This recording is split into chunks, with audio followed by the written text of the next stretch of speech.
Всем привет! Вы на канале Новости Казахстана. Не забудьте поставить лайк и оставить комментарий. А мы начинаем. Главой государства подписан закон Республики Казахстан об амнистии в связи с 30-летием независимости Республики Казахстан, сообщила пресс-служба президента.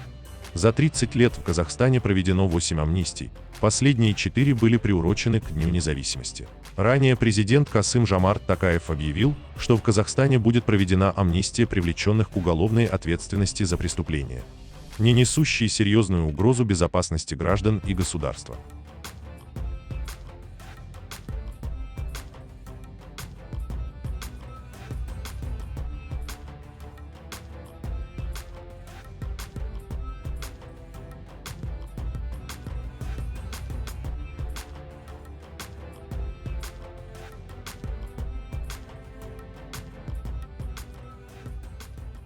На этом у нас все. Подпишись на наши новости, самые интересные видео, а также сотни комментариев казахстанцев в твоей ленте.